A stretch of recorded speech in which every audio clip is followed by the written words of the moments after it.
जेव्हा आपण पूजा पाठ व्रत चालू करतो तेव्हा आपल्या समस्या कमी होण्याऐवजी खूप जटिल होऊ लागतात. म्हणजे आपले जीवन अधिक खडतर होते. तर हे का होते, तर हेच आपण या व्हिडिओत जाणून घेणार आहोत. श्री स्वामी समर्थ. आपल्या स्वामी सुसंवाद या भक्तिमय चॅनलवर सर्वांचे मनापासून धन्यवाद. बरेच जण आपल्याला म्हणतात किंवा तो एक आपला स्वतःचाही अनुभव असतो की पूजा पाठ व्रत जप चालू केला आणि ज्या अडचणी सुटायच्या आहेत त्या सुटणे तर दूरच, परंतु त्या अजूनच वाढत जात आहे. म्हणून आता तर आम्ही देवधर्म करत नाही, कारण देवधर्म चालू केला तर उलट आमच्या मागे खेळ लागला असं आपल्याला ऐकायला मिळतं. पण खरंच आपण भगवंताला शरण गेल्याने ते आपल्यासोबत असं करतील का? तर नाही. भगवंत उलट आपल्याला आश्रय देतात. पण आपल्यासोबत असं का घडते? जेव्हा माणूस अडचणींमध्ये असतो, एखाद्या मोठ्या संकटात सापडतो, त्यावेळी त्याला देवाची आठवण होते. मग तो त्यावेळी जप ध्यान व्रत सेवा करू लागतो. पण यावेळी मात्र त्याच्या आयुष्यात खूप उलटसुलट घटना घडायला लागतात. घरात वादविवाद चालू होतात, कामात सारखे अडथळे येतात, व्यवसायात घसरण होते. मग अशा वेळी जो साधक आहे तो गोंधळतो आणि निराश होतो आणि पूजापाठ सोडून देतो.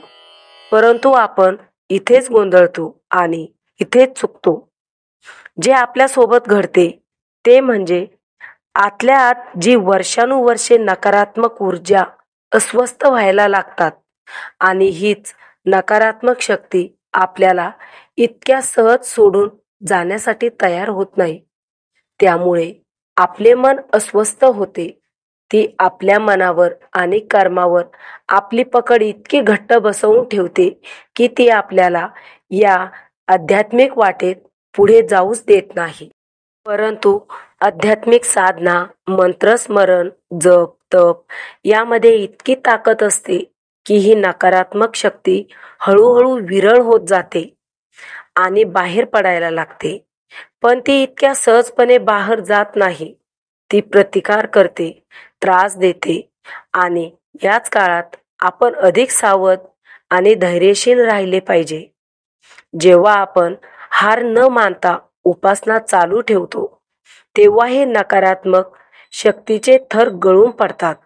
मग आयुष्यात नवीन प्रकाश येतो, इच्छा पूर्ण व्हायला लागतात, पूर्वकर्माचा निचरा होतो, पुण्य संचय सुरू होतो आणि हेच पुण्य संकटाच्या काळात आपले सुरक्षा कवच बनते.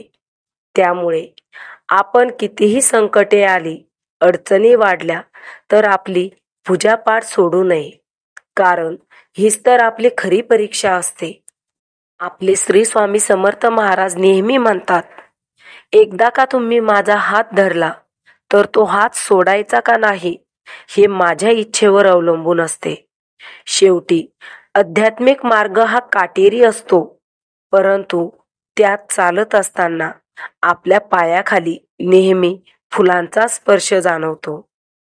तर आशा करते की या व्हिडिओच्या माध्यमातून आपल्या सर्वांना आपल्या प्रश्नाचे उत्तर मिळाले असेल. जर आपल्या प्रश्नाचे उत्तर मिळाले असेल तर कमेंटमध्ये एकदा श्री स्वामी समर्थ नामाचा जयघोष करायला विसरू नका.